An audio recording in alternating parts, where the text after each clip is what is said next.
Olá, tudo bem? Sejam bem-vindos ao EM Entrevista. Estamos começando mais um episódio da série com os deputados e deputadas federais eleitas por Minas Gerais em 2022.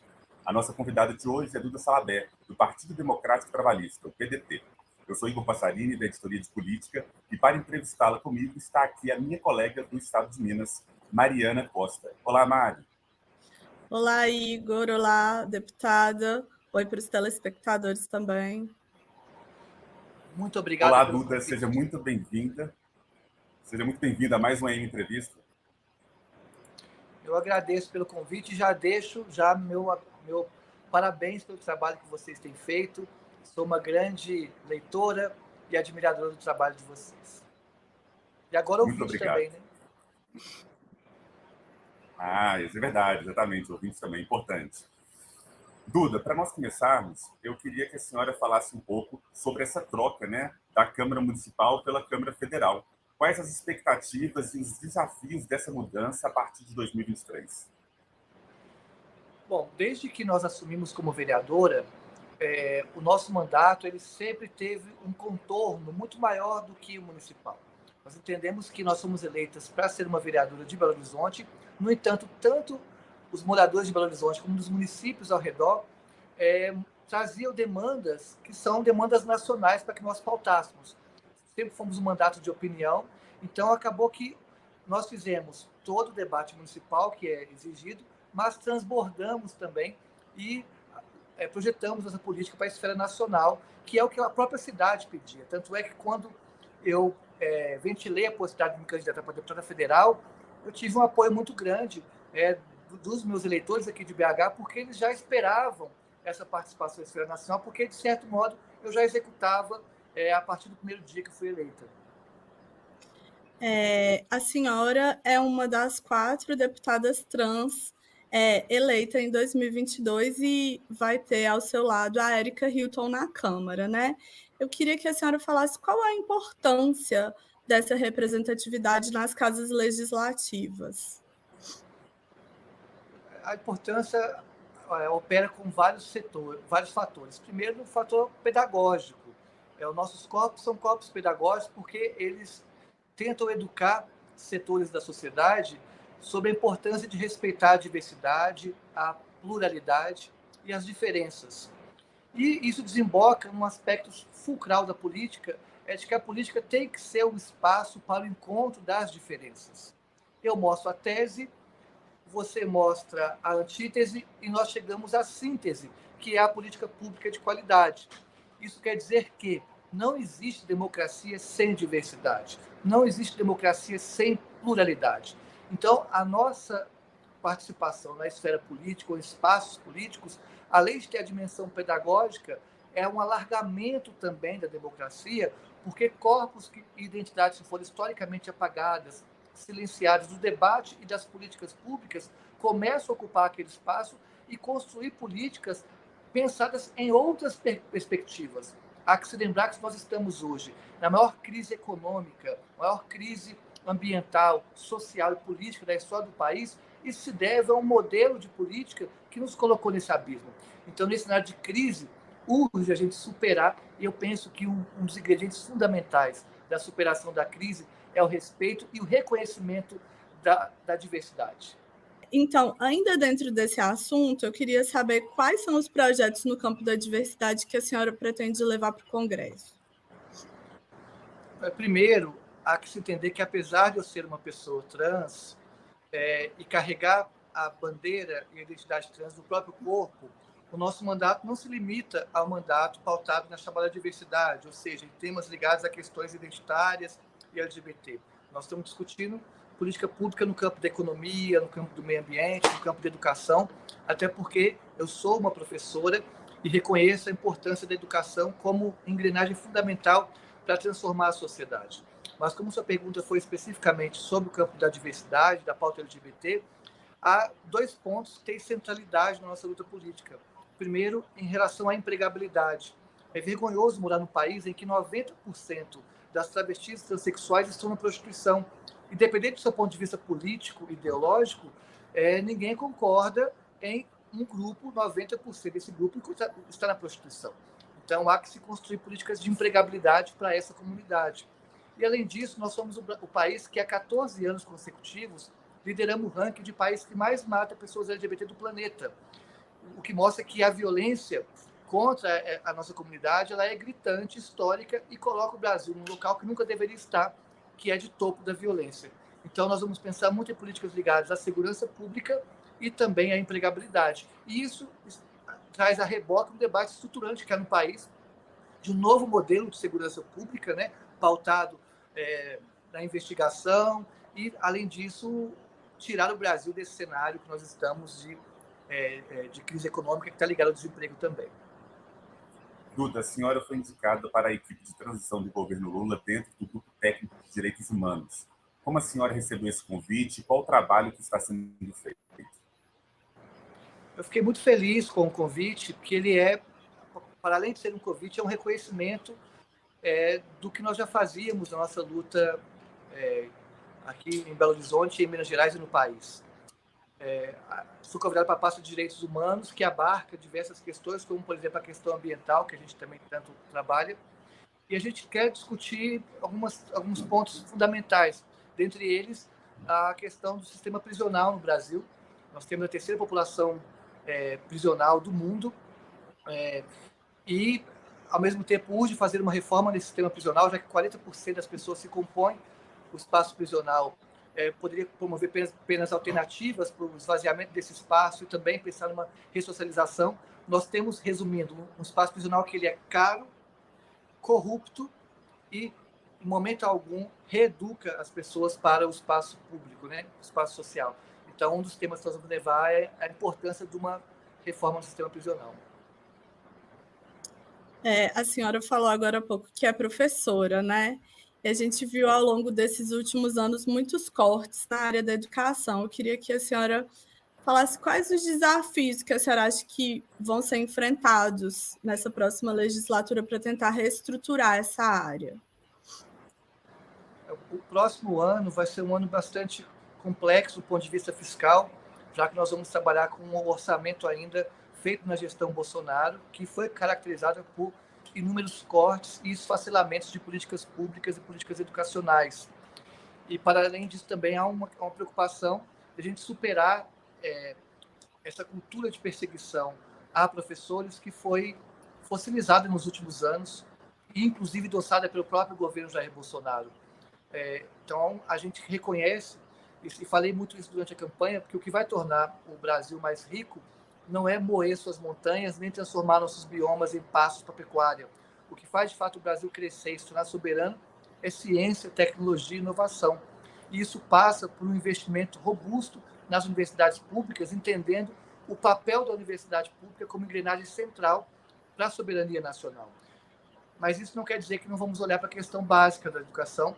O Brasil ainda não superou o analfabetismo. Infelizmente, o analfabetismo ainda é uma marca da população brasileira.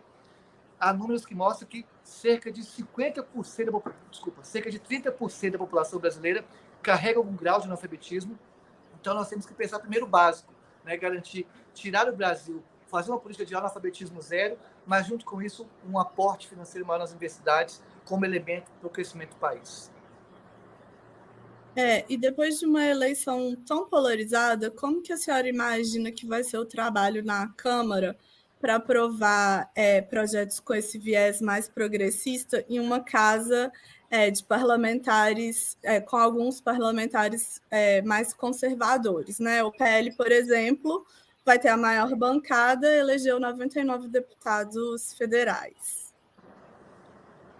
Bom, infelizmente, uma marca da política brasileira é o fisiologismo, ou seja, parlamentares que colocam o interesse particular próprio acima do interesse coletivo público. E grande parte desses deputados eleitos, infelizmente, são deputados fisiológicos. Eles estão onde o poder está. Então, acredito que, mesmo sendo uma bancada que tem um verniz conservador, eles estarão onde o poder vai estar e devem seguir o rumo e as diretrizes que o governo Lula vai pautar no Brasil. Agora, aqui na Câmara de Vereadores, eu fui eleita, na época dizia que era a Câmara mais conservadora da história de BH. Dos 41 vereadores que aqui compõem, 30 são da chamada bancada da Bíblia. E mesmo assim, nós conseguimos aprovar projetos importantes aqui na Câmara. O conservadorismo não foi um obstáculo para a aprovação das nossas políticas públicas estruturais, como, por exemplo, que nós construímos o projeto de dignidade menstrual junto à Prefeitura, que vai distribuir gratuitamente absorvente para as pessoas que menstruam do município. Conseguimos aprovar projetos no campo do meio ambiente, no campo dos direitos humanos, e a maioria deles aprovados com unanimidade no parlamento, o que mostra que esse conservadorismo ele é um ponto negativo no que se refere a temas ligados à comunidade LGBT. Aí sim é um problema, aí sim é um empecilho. Mas, mesmo tendo esse empecilho, a gente consegue construir política pública com o executivo. Vou dar exemplo aqui em Belo Horizonte, que vai inaugurar agora esse mês a primeira casa de acolhimento de pessoas LGBT em situação de rua. E o nosso mandato atuou diretamente na construção dessa casa. Então, temas que não há ambiente para aprovação no Congresso, a gente pode construir junto ao Executivo com indicações. Existem outras ferramentas. Então, não vai ser a bancada conservadora que vai frear a nossa construção política, né? Os cães podem latir, mas a caravana vai passar.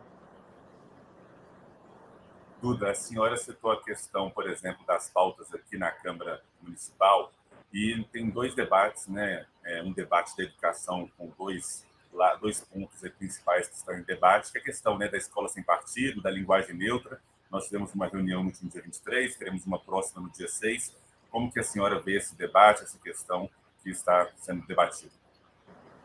São debates inúteis, gastar o dinheiro público de forma irresponsável para gerar trampolim político, para que grupos ultraconservadores se mantenham no poder.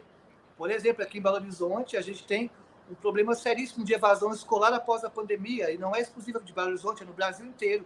Nós tivemos um contexto de pandemia que afetou diretamente a saúde da comunidade escolar, sobretudo dos alunos, que resultou num aumento da evasão escolar. Em vez da Câmara de Vereadores estar discutindo políticas educacionais para repensar a escola nesse novo normal, o que a Câmara estava discutindo? Estava discutindo linguagem neutra, que é um projeto inconstitucional e que em nada melhora a educação brasileira. Pelo contrário, piora, causa um problema na educação, porque ao se aprovar um projeto que proíbe o ensino da linguagem chamada neutra, ao tentar atacar a comunidade LGBT, eles estão atacando, por exemplo, a comunidade surda, porque Libras ela se constrói a partir da linguagem neutra.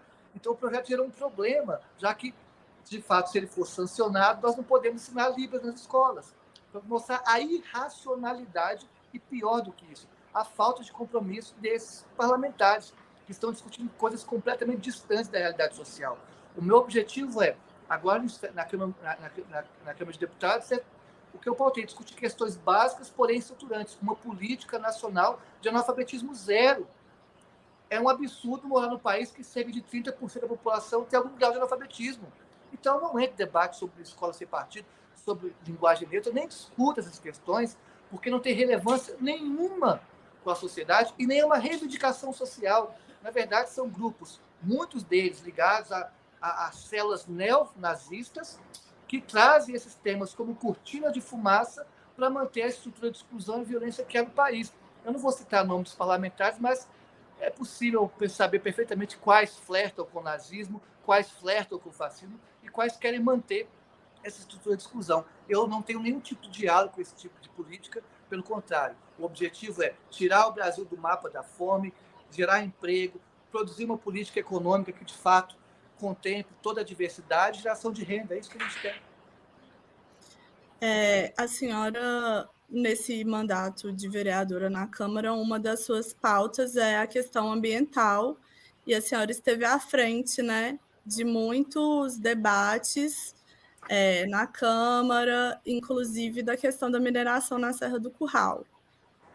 Eu queria que a senhora falasse como que a senhora vê os últimos acontecimentos em relação a isso, se realmente a senhora acredita que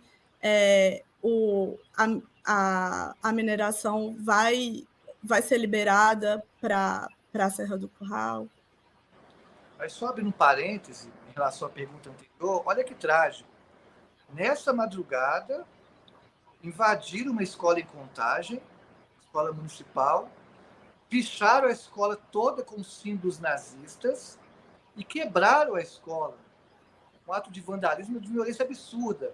E isso acontece dias depois de um adolescente com 16 anos invadir 2 escolas no Espírito Santo, matar 5 pessoas, e esse adolescente está portando não só uma arma, mas uma suástica nazista. Quer dizer, a gente deveria estar discutindo, além da combate à evasão escolar, o combate à violência dentro das escolas. E é esse o debate que eu quero fazer, e não discutir linguagem neutra, escola sem partido, que em nada contribui para a melhoria da educação, tanto em esfera municipal, estadual ou nacional.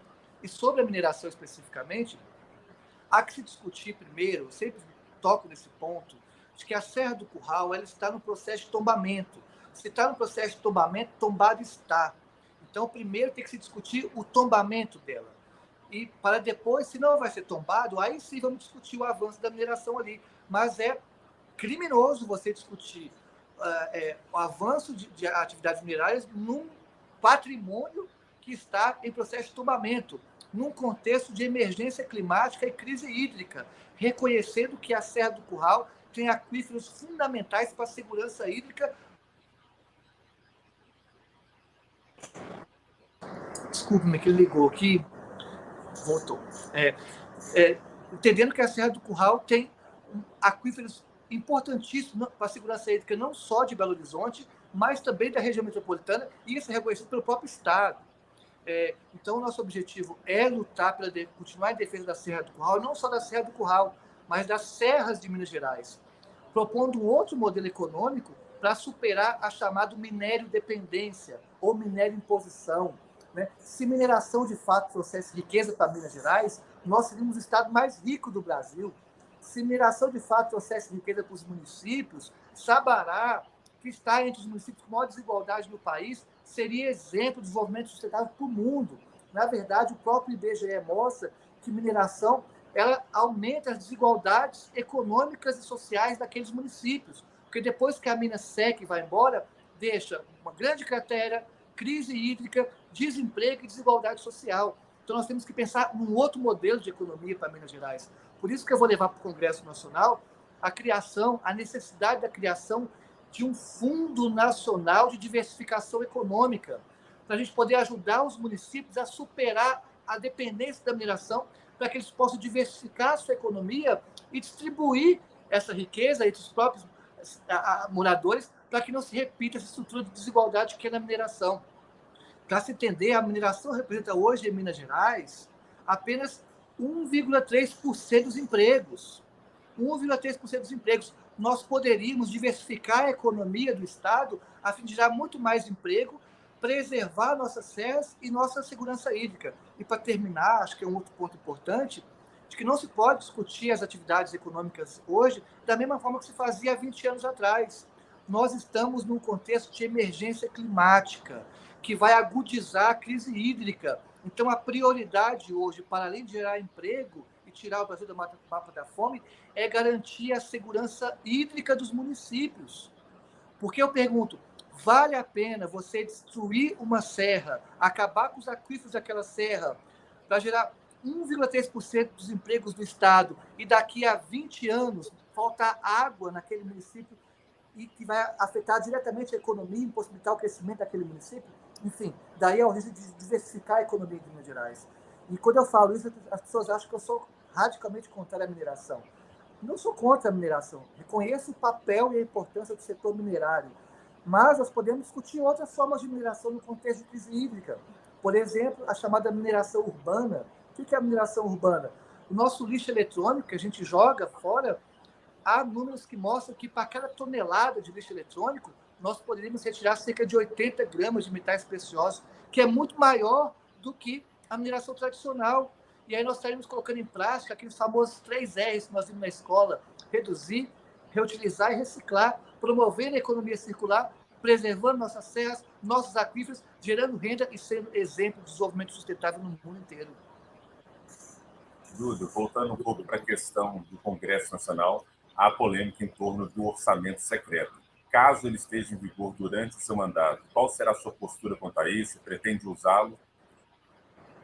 Eu sou radicalmente contrária ao orçamento secreto. A política que eu faço, ela não é pautada, né, Primeiro, nesses caminhos escusos que o Congresso Nacional aponta. A gente é um mandato de opinião, um mandato de luta, e a gente busca outras ferramentas de construir política. Senão eu não me candidataria, não faz sentido algum eu me candidatar para ser mais uma engrenagem para a manutenção desse sistema corrupto que aí está.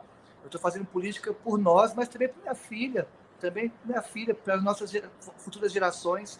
E eu, como professor de literatura e fã de Don Quixote, eu reconheço a importância das utopias, de sonhar grande, pensar grande.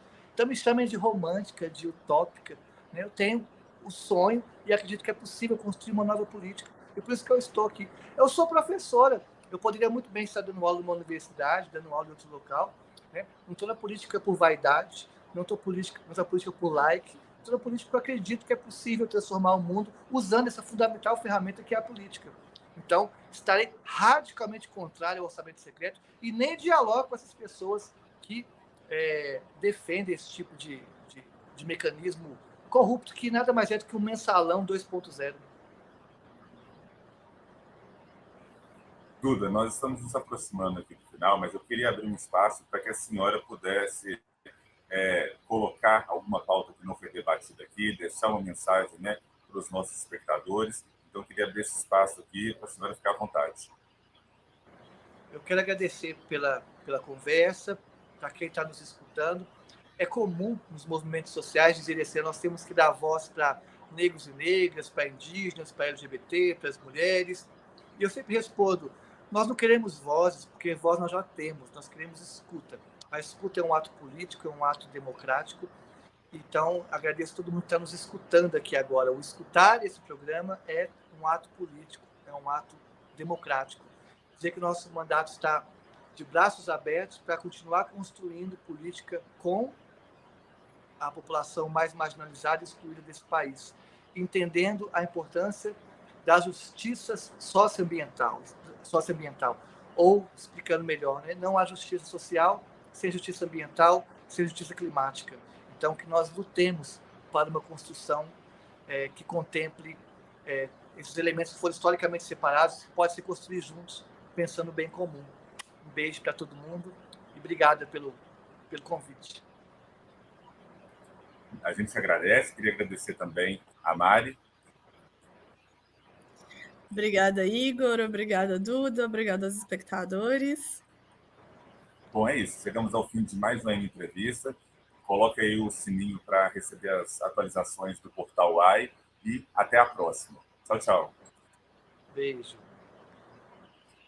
Duda, eu queria só aproveitar um segundinho com você agora, que nós encerramos o podcast, para a gente fazer aqui uma ou duas perguntas mais factuais, para a gente ter o podcast vai ao ar em dezembro, e aí agora a gente já pode fazer uma materinha hoje, amanhã, sobre alguns temas que estão mais em voga. Pode ser uma perguntinha da Mari, uma minha? Pode ser. Mari, quer começar? Pode começar? Você já até falou sobre isso, Duda. A gente queria discutir um pouco essa questão do crescimento desses grupos neonazistas, né?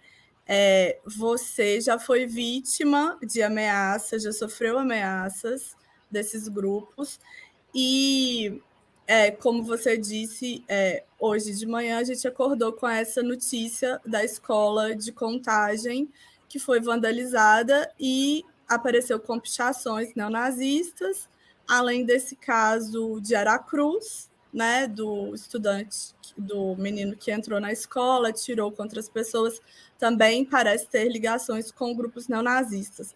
Queria que você comentasse um pouco sobre o crescimento desses grupos e desse tipo de atos violentos mesmo, né? Eu penso que o crescimento de grupos neonazistas, tanto no Brasil, na América Latina e no mundo, se deve a dois grandes fatores. O primeiro, um contexto de crise econômica que nós estamos. Há que se entender que nós estamos na maior crise socioeconômica da história do capitalismo. E um capitalismo em crise é terreno fértil para a barbárie.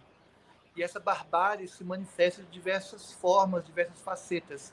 Entre elas, governos autoritários, totalitários e autocráticos, que é o segundo grande ingrediente para o surgimento e o crescimento desses grupos neonazistas, porque esses governos autoritários e autocráticos, eles têm como denominador comum a perseguição de grupos chamados na sociologia como minorias sociais, né?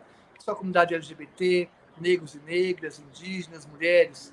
Então, quando se pega, por exemplo, a gestão do Jair Bolsonaro, que flertou diretamente com o autoritarismo e acabou pavimentando o crescimento desses grupos neonazistas, né? E isso se deu a partir da perseguição. Vamos pegar as falas do Jair Bolsonaro, que são falas irresponsáveis, que nós denunciamos desde o começo, desde a época que ele ainda era deputado, mostrando que falas como essas têm resultado, infelizmente, na sociedade. Um dos resultados foi que nós vimos um crescimento exponencial de grupos neonazistas.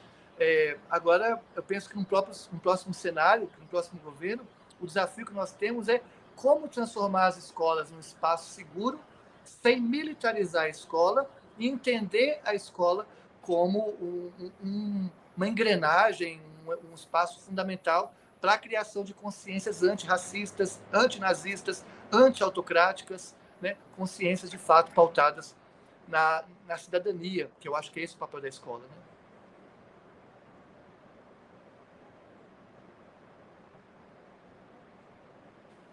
Igor. Vocês conseguiram ouvir? Do Partido dos Trabalhadores.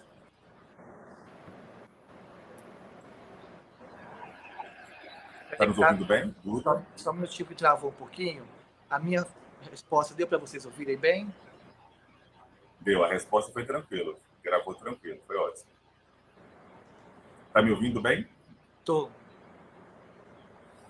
Então, queria que você comentasse um pouco também sobre a questão, o eventual apoio do Partido dos Trabalhadores, do Lula, à reeleição do Arthur Lira na Câmara dos Deputados. Como que você vê esse apoio? Como que você vê essa questão? Eu não acompanhei as últimas notícias. O que chegou a mim é de que tanto o PSB como o PT anunciariam no dia de hoje o apoio ao Arthur Lira. Já houve esse anúncio? Assim, até o momento, não. A gente está trabalhando com a notícia que nós vemos de manhã, com a possibilidade. Então, não sei se confirmou esse apoio ao Arthur Lira.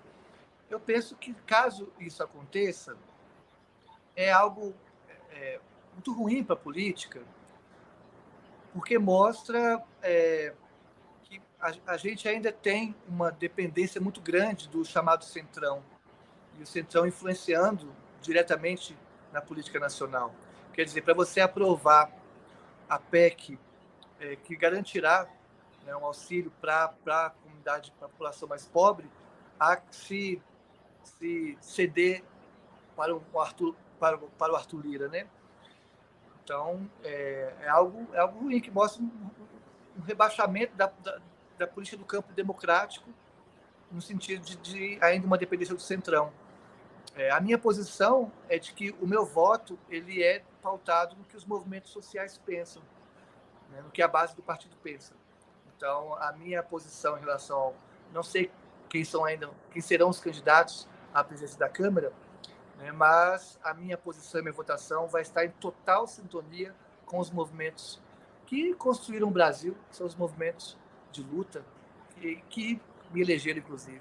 Eu não tenho nenhuma dívida com o Centrão e nem vou ter, porque mais vale um coração partido do que uma alma vendida, né?